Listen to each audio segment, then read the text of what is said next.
The following is a special presentation of Tony Kurre Radio. Keep your mission on your mind and your mind on your mission. This is Mission Minded with Michael Coleman. Time for another great edition of Mission Minded.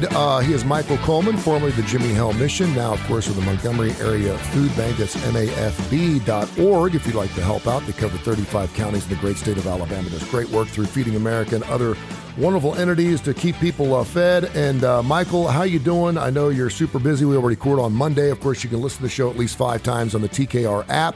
Tony Kurre Radio, thanks to the 100,000 folks who have downloaded the app over the last 3 years. We greatly appreciate you. And, of course, you can hear this show as it grows every single week through our podcast network, wherever you get your Tony Kurre Radio podcast, or just pull up Mission Minded. How you been, brother? Everything good?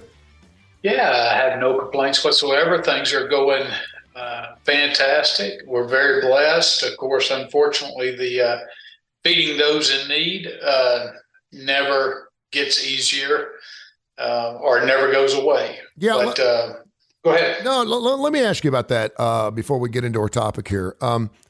Obviously, we have more people on this earth today than we had yesterday, and we'll have more tomorrow than we have today. Yeah. How does that affect? Do you see, when you look at your numbers from year to year, do you see it go up? Does it have, what's the economic impact of what we're going through? And obviously we're talking recessions. You went through a pandemic. I can just imagine how loopy and difficult it was during the pandemic, because you had a lot of people, obviously stores were closed and everything else. But I mean, do you pretty much set, like you did budgets already for 2023, I'm assuming? Do you just add a percentage that knowing it's going to go up, and what changes in our state of Alabama that would make those numbers go up or down? Yeah, so the best way probably for people to understand it is, there's lots of people who just live paycheck to paycheck. Yeah. And I've been there. I totally get it. And so you've got everything mapped out, and you can make it paycheck to paycheck unless the car tears up or some other thing happens. And then you get inflationary conditions that come along, and all of a sudden, gas is $1 more a gallon, and food is higher because there's transportation costs now have gotten so expensive. And so you've got labor issues, you've got war strife over, with Russia, and that affects wheat price. I mean, it just goes on and on and on. And so when you get instability in the marketplace, you have just across the country with everything costing more, you have transportation delays, which further elevates the prices. So you have all these factors that work against it. By the time it trickles all down, you now have a family who is working hard. Maybe the husband and the wife are both going to work every day, or maybe, the mom is staying home with 3 kids until they get into the school age. And that's also very important. That, just from a personal note, I was in the military, was not making very much at all. But we made a decision that my wife was going to stay home until our youngest daughter got into school. Mm-hmm. And so we had to make some sacrifices. And there was a lot of lean months where we were eating extra green beans along the way. I know. So I've been there. I get it. As so many people, I'm sure so many of our listeners have, either they live it now or they grew up in that. So yeah, it's very challenging when anything like this happens, because now you go from being able to provide for your family to, hey, the ends don't meet anymore, and I got to close that gap. And so during COVID, statistically, Feeding America said 50% more people sought food assistance. And so that was 60 million Americans sought some type of food assistance. And that may have dwindled a little bit, but it's not a huge amount. And so, but I continue to believe, like Feeding America puts out, that there is enough food in our society. I do believe that. I do believe there's enough food in Alabama where nobody should go hungry. It's just the ongoing challenge of sourcing it and distributing it. I talk about this statistic probably more than any other, but Feeding America and all the 200 partner food banks, we kept, and on average, this is an annual thing, that we keep about 4.7 billion pounds a year of food from needlessly going to the landfills, and we repurpose that food. This is good food, nutritious food. This is not, I don't know what people's idea is, but this is not food like stale food or food that's rancid or anything else. This is good, healthy food that we keep from being thrown away, and just repurpose it and get it to those families in need. And it's a very gratifying thing, but it's just an ongoing challenge because there's things in our lives that we just absolutely don't control, like the state of the economy. Yeah, well, keep doing your work. You're doing a fantastic job. And by the way, I wanted to congratulate you today because this is our 50th episode of Mission Minded. Oh, wow. That's really cool. So you've made it made it to 50 shows, and I feel like we could probably do another 5,000 and not touch the same thing twice, including what we're going to talk about today. Congratulations on your 50th episode of Mission Minded. I think if you go back. I thoroughly enjoyed it. And by the way, we got some great response and great emails about our 49th show, which we did last week. And people love to hear your insights because you're in the military on classified documents. A lot of people really chimed in on that. Of course, we try to be topical around here. We talk about non-for-profits, and certainly with the Montgomery Area Food Bank and Jimmy Hill Mission, your former employer and everything else, that's easy to do. But we also like to talk about business things. And I was watching the AFC NFC Championship game, and I know a lot of people may be listening to the show between now and when Super Bowl 57 kicks off. And I see the San Francisco 49ers. I hated to see their season end the way it did. Jimmy Garoppolo, their quarterback, he's in. Then they bring Trey Lance in. Jimmy gets banged up. Then Trey gets banged up. Then they bring in Brock Purdy. He was 7-0. He gets hurt in the game against Philadelphia. So they bring in Josh Johnson, a guy that, we all think that you should just be ready to go when you get thrown into a game time decision. We know that not being the case because they're not getting the reps. Then he gets hurt. And the next guy up is Christian McCaffrey. Basically, it just turned into just rushing the ball for the rest of the game, and obviously they lost the game and only put up 7 points. But I was thinking about you in the business world, and really during the pandemic, I think we saw a lot of that because a lot of people couldn't be in the office. They were on Zoom. They were working from home. People were accepting and taking on different roles. You saw people losing jobs. We saw the job market go through the roof, so people were leaving jobs to go work other places where they could work virtually, yada, yada, yada. My point being was I thought it was really interesting, and I've seen this a lot in radio. I brought this up on National DJ Day a couple of weeks ago. In 1988, when I got here in Birmingham, there were 300,000 on-air personalities in this country. Wow. As of National DJ Day 2 weeks ago, we have 17,000. We've gone from 300,000 on-air personalities because radio was live. Every radio station was live 24 hours a day. That will never be that way again. And now you have 17,000 jocks. So, and that's probably why a lot of jocks are willing to take $35,000 a year instead of $135,000 because they still so blessed and fortunate to be doing what they love. But along with that, and this happens in every business, and I'm setting this up. Hey, listen, we had to let go of this individual. We had to fire this individual or this individual left. I need you to take on this responsibility for a period of time until we can hire someone to come in. We've seen this over and over and over again. What happens? You step up, you take on a role that perhaps you're not familiar with, you learn it, and you're doing such a wonderful job that they never hire anyone else to take that place. And you're just working more work. Talk about that in a general sense, then we'll get into the specifics of what happens when people are thrown into roles they're not familiar with. Yeah, when you texted me that observation, I thought, wow, that's really true that you see the 49ers, and it's very difficult. And if you relate that exactly, I mean, they went through 4 quarterbacks. And of course, there's a rule. I just didn't realize it. I just saw that earlier today, that there's actually a rule that you can't have 3 quarterbacks, I guess, in the playoffs. And so they're trying to in an active status. So we're trying to change that.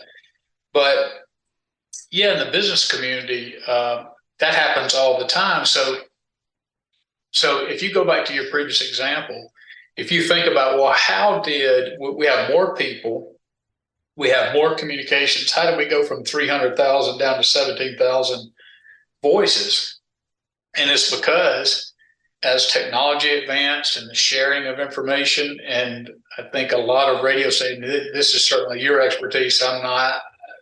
I don't even hardly. You tell me if this is right or wrong. I've heard that things like, you just share broadcasts, you share tapes, you share, and so you don't have to have that personality. You just kind of plug in and you let a DJ who's more famous or something, you just kind of plug into what they're doing.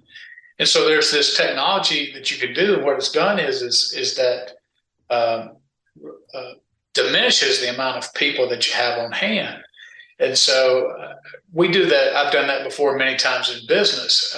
One good example is that I had somebody in the nonprofit world. Usually you'll have a volunteer coordinator, and that volunteer coordinator is designed to me, it's more than just getting volunteers. It's oftentimes the first face. They become the face of the nonprofit with our volunteers, and how their experience is critically important. And so the volunteer coordinator is really vital, especially if they're used strategically. But oftentimes it's just thought of, let's just take care of the volunteers and get that over with. So we had somebody who was not great at it. And when they left, all those volunteer responsibilities, just kind of were there, just kind of hanging. And I thought, well, I could bring somebody in, and I think the starting pay for that was $35,000 or so. But I had people who were on staff who really weren't working to full capacity. And I said, hey, if you take this on, it's not a full-time job, especially if it's shared responsibility, then I will pay you. And I think we paid, as that shared responsibility, we paid $5,000 to $8,000 per person. But the idea is it was a win for everybody. So it was like they did a little bit more work. They got paid for it. But I knew these people on staff, and I knew that they would do it well. It's a little bit different than what you're talking about, I think. I think what you're referring to is oftentimes we're like, hey, the company really needs you to step up. Mm-hmm. And so people feel like, hey, I'm a team player. I want to show them that they can count on me and that they step up into that role. And there's no extra money, and there's no reduction of work of their current workload. And so then they just use people up that way. And then those people get burnt out, and then they start getting resentful of, hey, I've stepped up, but where's the money that was coming, or where was the new employee that was coming? And people don't follow through with their jobs. I really tried my best to make sure that it was a win-win for everybody. So I could give those responsibilities off to people that I could count on, but I didn't want to abuse them. And so I offered them money, but it still was less than half of what a brand new employee would have cost if you count benefits and everything. Sure. So in those situations, I think it can be very healthy as long as the person is agreeing. I'm just not a fan of manipulating employees, especially asking them to take on significant more responsibilities outside of their job description without due compensation. And let me back you up just a little bit there, because you're the honest guy. You're the guy that everyone wants to work for, but most people, well, I would say most, but a lot of bosses aren't. When your average business does need a marketing or whatever it is that they have a void there for, and they ask someone, hey, listen, can you take this on? It happened to me. I was doing afternoon drive on Classic Rock 99.5, and we needed a morning show, and we didn't know where we were going to go next. And so they asked me if I would do mornings and fill in until they made a hire. So I was doing mornings and afternoons. And of course, I was a team guy. I was a leader. Yeah. And I said, sure, and I didn't want mornings because I was working late nights doing bar. I mean, I was working all over the place. I did mornings for a year and a half for nothing. And, right. and it got to the point where it's like, guys, what are we doing here? And obviously to work 6 to 10, then work 3 to 7 in the afternoons, and then go out and be, pushing bar products. It wore me thin. But they never had any intention of paying me anything extra for that. Only when I put my foot down and said, listen, you're going to have to start paying me to do this after a year and a half. How often do bosses, they ask somebody to do something, and because once you start doing that, they're not in a hurry. If you're doing a good job, they're not in a hurry to replace you. That's right. And so lots of times it puts employees in difficult positions. Yeah. Because they're like, hey, I like this company. I want this company to be successful. I may be, and lots of times people are just like, hey, I'm thankful for the opportunity this company has provided me. And they may even like their boss. But I have seen people who have an ability to, if that were the case and an employee bring it up, go, is it always about money with you? Why? I mean, is that, and so they have a way of turning that against the employee as if the employee is greedy. Mm-hmm. And so, it just comes from the company culture. And this is why, I tell you over and over and over throughout these shows that culture is the number one thing, because now I will tell you, there have been times to where there's been very small things that might take somebody an extra hour a week, to like, hey, I just need you here in the event of this happening. And they're like, well, do I get more money? I think sometimes it comes across as, hey, listen, you're paying me to do this and I'm not doing one thing more. And I think that can be a bad look as well. So it's not even trying to find that middle ground. You want to come across as, hey, I'm a team player. If I have to step up and do a little bit more, but if somebody is if somebody is using you where they don't have to hire somebody else, and you're just not, hey, just patching a little hole or something that may take a few minutes extra of your time, then I certainly think an employee needs to stand up and voice their concern. But it's so difficult for so many people, and it is very stressful for them, the idea that I'm going to go to my boss and it feels like complaining, but voice my concern over, wait a minute, when I stepped up, it was because you had a need and you led me to believe X, Y, and Z. And now I'm seeing that that's not coming true. And so I feel like I'm at a crossroads here. Can I not trust you? Can I not trust the company?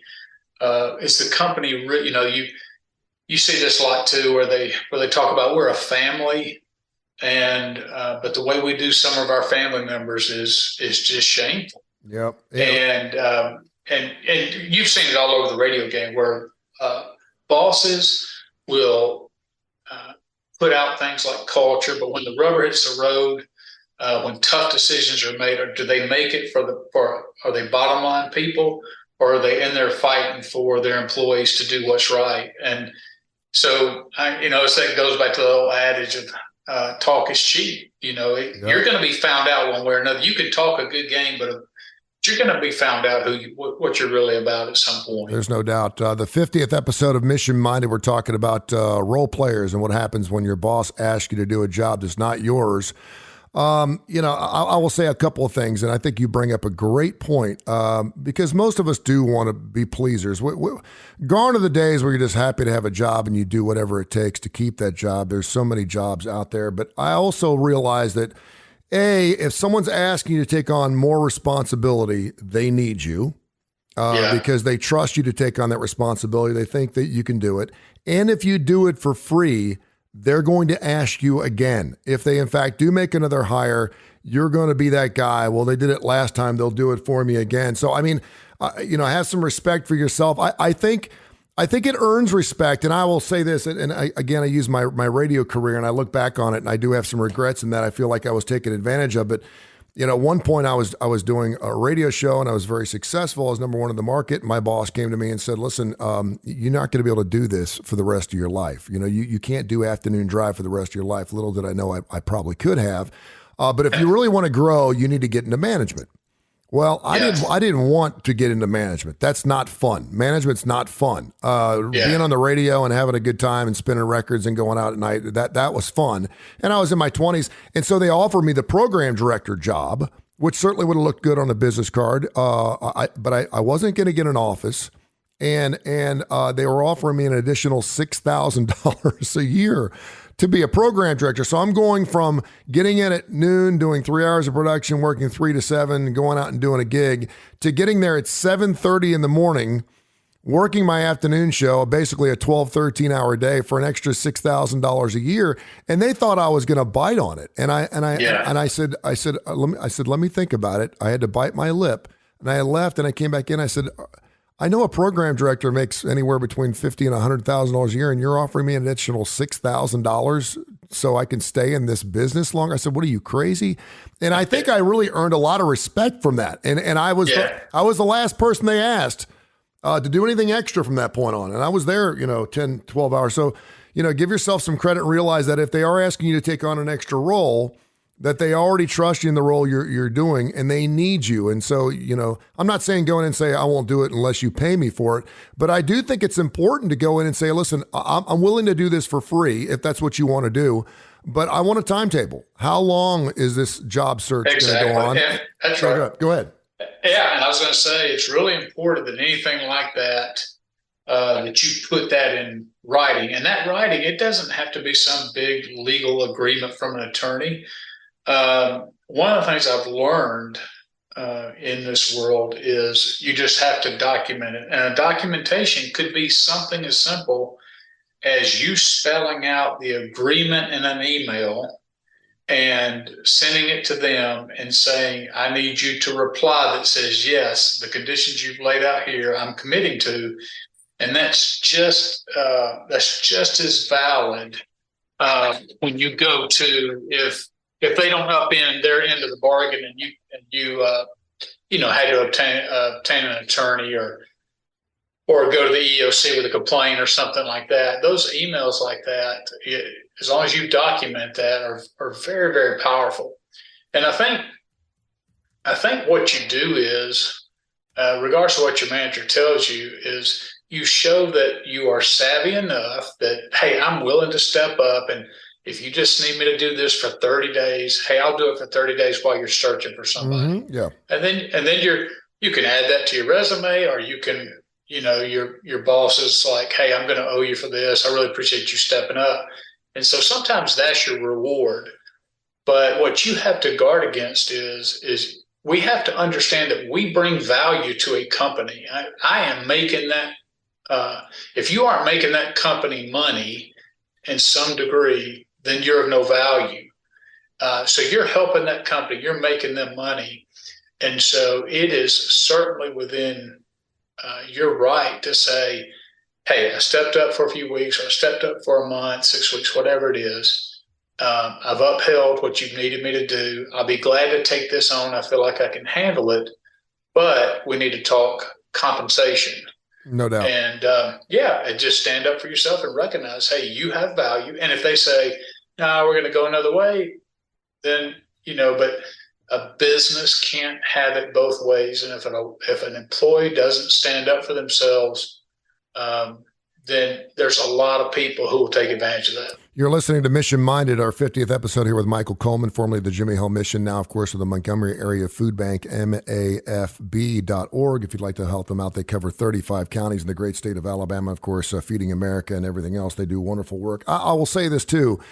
If, in fact, someone comes to you and says, we just lost our traffic continuity director, or we lost our human, whatever it is, and they're asking you to take that role on for a period of time, make sure that you say, listen, I'm happy to do this for you because I'm a team leader and I love this business and I want to see it flourish. But give me the tools and the resources to help me be successful in this role. And I'm not talking about taking on an extra job, because what's going to happen is if you get thrown into something and you don't know what the hell you're doing and you fail at it, it's going to play against you down the road. That's right. Make sure they give you all the resources you need. There better be something from corporate coming in. Show me how to do this, particularly if it's a computer program or whatever. Maybe they're asking you to do payroll or whatever. Make sure you got the resources so you can be successful in that new role, correct? Yeah, 100%. And I'm gonna chase a little rabbit here. I had all my employees go do a personality assessment, their DISC assessments. Mm-hmm. And one of the things that mine shows is, it'll show your strengths of your personality and how you're wired, and also the potential weaknesses. And so I run very fast. My pace is very quick. I'm talking about how I run operations. And I understand in advance that stresses some people out there. Some people who are opposite from me that are very deliberative. They have to sit and just digest, and that's just how they process it. So there's no right or wrong to it. I'm not right or wrong, neither are they. It's just we're all wired differently. So I understand when I'm throwing a lot at them, and they're like, "Hey, I want to be able to digest before you throw the next thing at me." So I'm always trying to balance that. Like, I don't want to overwhelm people, but I also want to operate at this fast pace. And just working through that and all the challenges of that. And so recently, as we've navigated that space, I will tell you, very first thing I've said is when people have come in, I've tried to make that very clear. And I said, "Hey, I'm going to be honest with you. I'm going to demand a lot of anybody who comes here, but here's what I'm going to do first. I'm going to give you a job description that's very clear on expectations. I owe that to you, so that there's no doubt whatsoever. Then the second thing I'm going to do is I'm going to ask you, what are you missing that you need to be successful? So is there equipment or tools that you need? Is there training that you need? Is there any kind of software assistance? Tell me what it is I can give you to make you successful." And then once I've made it very clear what the expectations are, and I've given them everything they need to be successful, then I feel like, hey, I've been completely honest with you. I've given you everything you need to be successful, and now what's left is for you to go. And I learned that the hard way, because there were times where I would bring people in and just, we'd start moving very quickly, and they didn't have what they needed. Maybe I had failed to give them the tools they needed or the training they needed. So going back to what you were saying, absolutely, you need to determine what it is you need to be successful, and you need to demand those things. And because it's just a train wreck waiting to happen if somebody is demanding something of you, but it's a near impossibility because you're simply not equipped to be successful. There you go. He's Michael Coleman, mission-minded. By the way, we take your email questions, and we get to those about every 2 or 3 shows, and we'll read them live here on the air on TKR, where you can hear the show at least 5 times and any time on our podcast. And we're available on every major, I know sometimes they go where your favorite podcasts are, and sometimes you can't find stuff. We're on everything. So you'll find Mission-Minded with Michael Coleman, formerly the Jimmy Hell Mission, of course, of the Montgomery Area Food Bank. And he's nice enough to join us in our 50th episode. They get better and better every single week. That's very exciting. Isn't that wonderful? Hey, listen, tell people how they can find you and how they can help. I think a lot of people, it's January, it's coming up on February. A lot of people think, well, there's really not a need right now because it's not the holidays. Au contraire. Tell people how they can find you. Yeah, go to mafb.org. You'll find me on the staff. I have my email. You're free to reach out to me.